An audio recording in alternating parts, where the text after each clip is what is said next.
Hey guys, J.Anthony. Welcome to another one of my video vlogs. I'm going to start off right now and apologize. It's probably going to get loud. This car is really loud and has poor isolation, so please forgive me for that. And again, I appreciate you guys putting up with my convenient movies. It's easy for me to do these in my car. I don't always have time to do them otherwise. So now that I've gotten all that away, and you can excuse the crappy video quality, big question that I got this week is from Justin Kushar in the comments. The question I read is two parts. It was kind of give a little bit information on vintage watch buying, and then the other part, which I've been pressed on before, is go over some of my history with buying and selling watches in terms of my profit and losses. I haven't really talked about this in the past. For whatever reason, I'm goofy about talking about money, but you know what? I said you guys can ask me whatever you want, so I'll get into that too. And so just a sec. So, vintage watch buying is a very interesting thing. It's such a broad topic that I'm really not sure really how to address it. So I'm just going to kind of touch on some key features. So I'd say vintage watch buying, I'd put anything probably beyond 10 years as a vintage watch. Most watch manufacturers update their models every 2 to 5 years. And once you get like 10 years out, especially in the way the Swiss market is now, we've had a lot of change in the last couple of years with ETA restricting their movements and a lot of manufacturers switching to in-house movements and sourcing. There's actually been quite a gap in the last 10 years between what watches were on the market then versus now. There are exceptions to this, like Rolex models really haven't changed a heck of a lot in the last 10, 20 years. And overall, I mean, they've stayed extremely consistent, but again, so vintage watches, let's say watches 10 years old are considered vintage watches. Why would somebody be interested in vintage watches? Well, a multitude of reasons. You know, for someone cheap like me, you can get a lot of bang for your buck. And watches like Rolexes, you can go buy a Rolex Datejust from the 90s or even the 80s and 70s if you wanted to, and get a watch that looks extremely similar to today's watches, but for a fraction of the cost.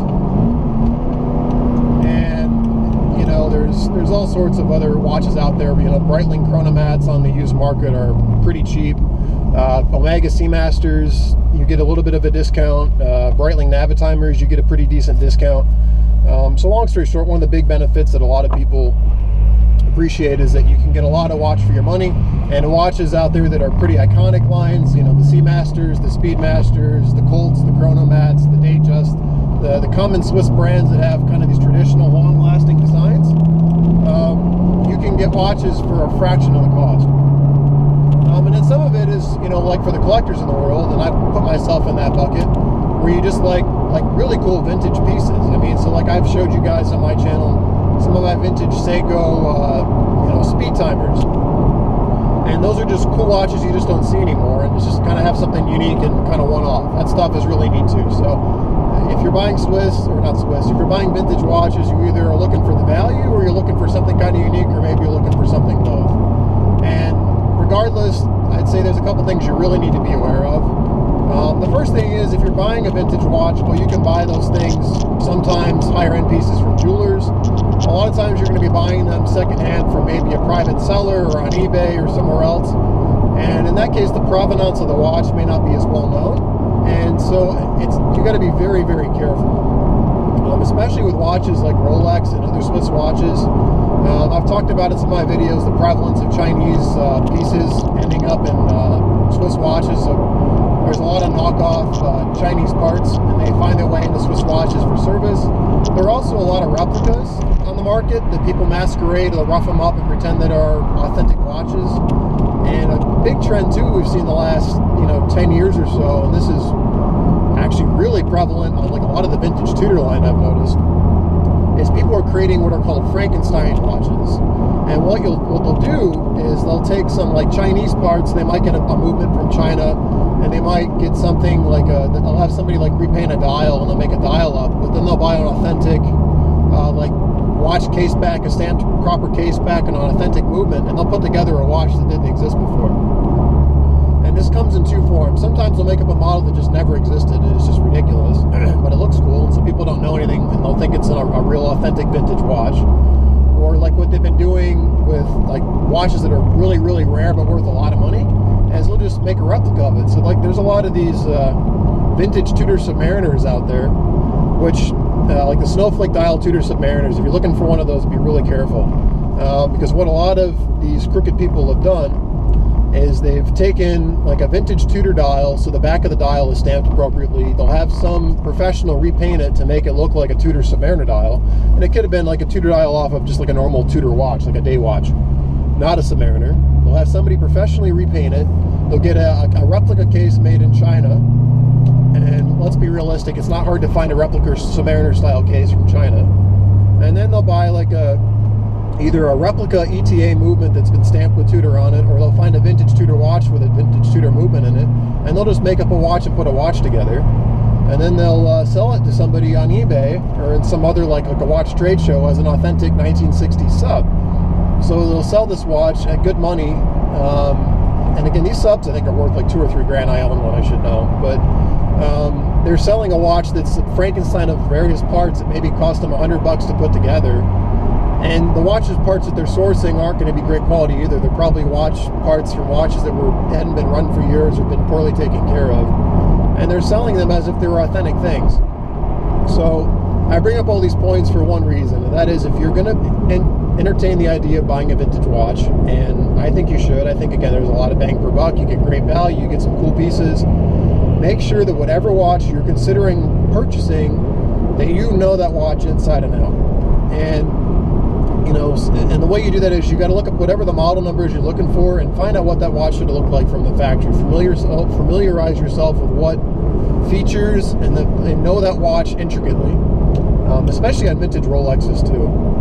There's a lot of Rolexes that end up with aftermarket diamond bezels on them and repainted dials and just all sorts of goofy crap that ruins them. Or people will put aftermarket bracelets on them, like Chinese bracelets on them when the original ones fail. And again, so just make sure you know the product so that when you see a piece, you can evaluate it.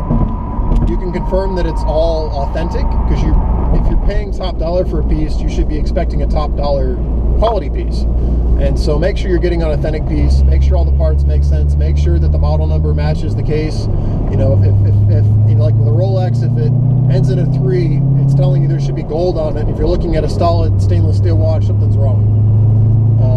So you have to know that kind of a detail if you're going to be spending a lot of money, because you're taking a risk that there's going to be inaccuracies with the watch. And you might also be buying someone else's problem. It's no different than cars. If you buy a used car, you can save a lot of money. But if the previous owner was a moron and didn't take care of it, you might be buying somebody else's headache. And another thing that's, you know, kind of happens too, and I talked about this last week on my vintage Seiko, or my vintage Grand Seiko post, is if you're buying a vintage piece, especially a rare vintage piece, parts availability is maybe a problem. So I'd really kind of take a look at the market too for parts. If you're looking at a watch that's relatively rare, take some time to go on Google and look at some watch forums and see if there's really a community out there for that kind of watch, because you're going to need people that are going to know a lot about that watch to help you, because stuff's going to break. And when it breaks, you're going to need someone to turn to that can help you figure out what's wrong with it, and you're going to need a source of parts.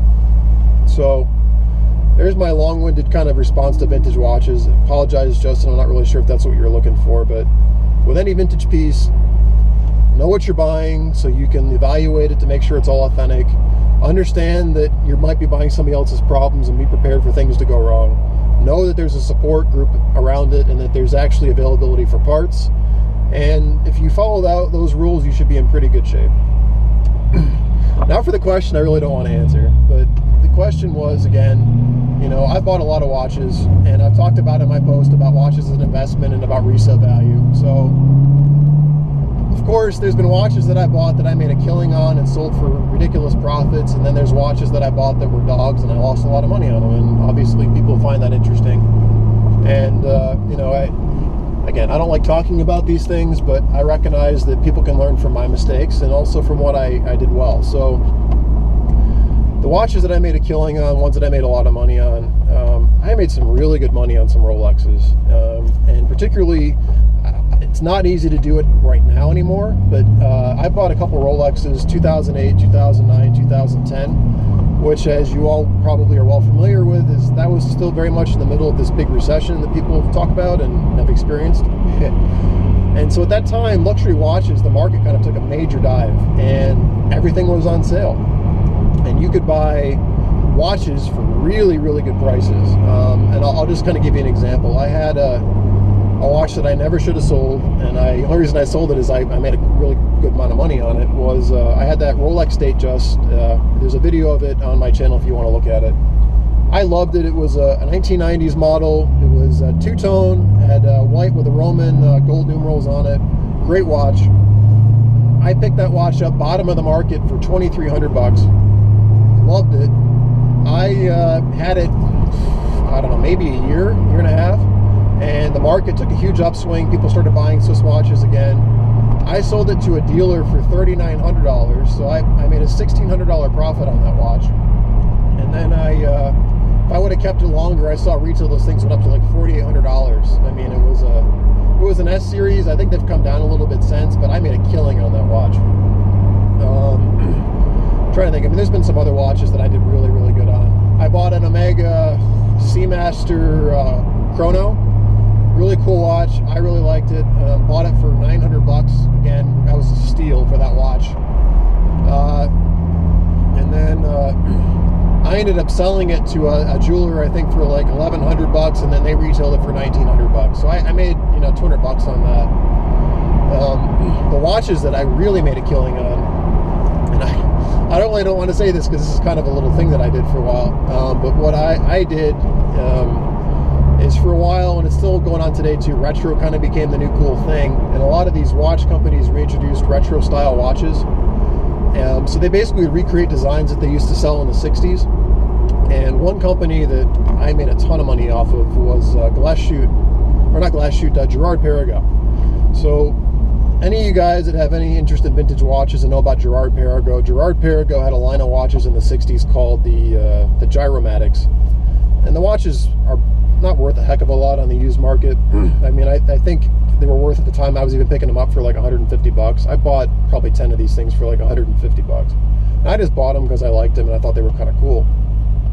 Well, a lot of these big jewelry store chains that sell vintage watches, they have trade-in programs, and they have basically a book, and they'll look up a manufacturer and a size watch and materials, and then they'll give, you know, trade-in value, much like you trade your car into a dealership.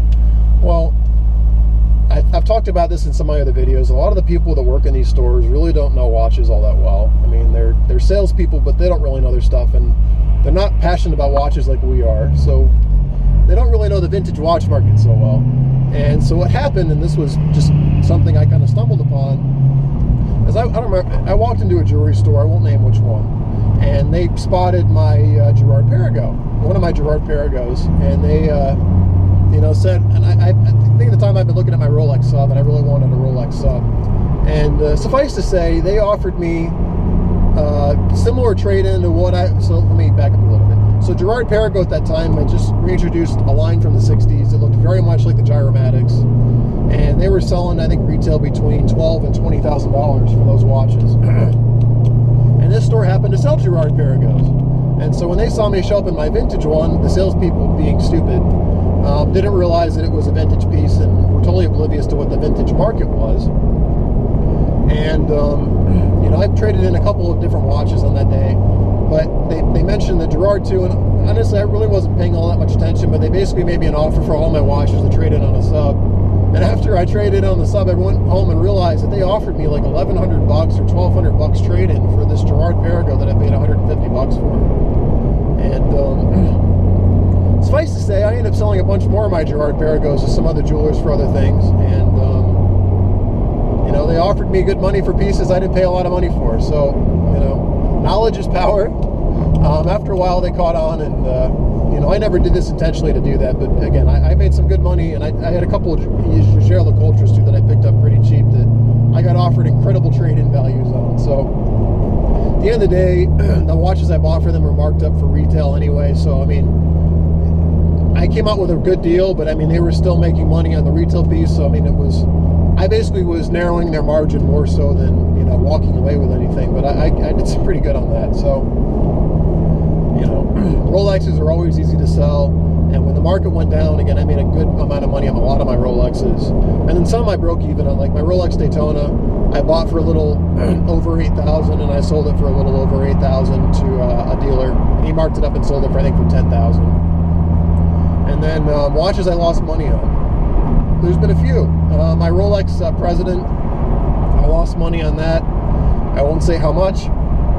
But when I went to go sell that, the watch decided to start acting up and was keeping terrible time. And I think I lost about $1,800 on that watch. And I had that watch about 2 years. And honestly, the watches that I probably lost the most money on were Breitlings and Omegas.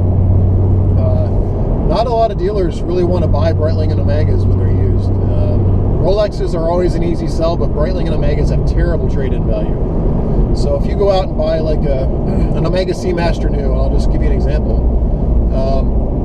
I bought my dad that Omega Seamaster. It's on my channel if you haven't seen it. And I paid $2,200 for that watch, and I think they're even more now. And right after I bought it, I had a dealer. I just happened to mention I picked one up, and he said he was trying to get me to buy a watch from him, and he's like, "Oh, if you bring that watch in, I'll give you $900 for it." And I just paid $2,200 for that watch, and again, he was offering me like $900 for it. And I also had another Omega Speedmaster that I picked up for $1,900, and I think a guy offered me $900 box of papers to trade that one in too. So I mean, the Omegas nobody really wanted. I had a Breitling Colt that I bought for $1,800. I think I sold it for $1,200. I had a Breitling Navitimer Mont Brillant that I paid $3,800 for. I think I sold it for $3,300, so I lost $500 on that guy. Sorry, I'm losing my voice. So I guess overall, Rolexes are like money. They're really easy to sell. It's not hard to find somebody to take them off your hands. And if you buy them, and if there's a depression going on, you can get a good deal on one. You know, you can end up selling them for potential profit when the market comes back up. And I go to watch sites like bobswatches.com, and they'll tell you what they would give you for trade-in, and they'll tell you what their retail price is. And if you look for a watch that there's a very little difference between what they'll pay for it and what the retail is and what they'll pay you for it, that's going to be a lower risk watch for you. And usually the sport watches, they're much safer bets for resale.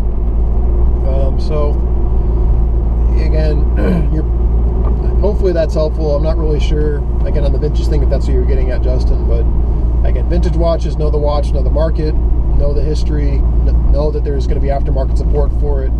And you know, watches, I've made a killing on Rolexes when the market swung, and I made a killing on vintage pieces when I was dealing with watch dealers that didn't realize that these vintage pieces and the new released vintage pieces weren't the same watch and had totally different value. So hope that was helpful to you.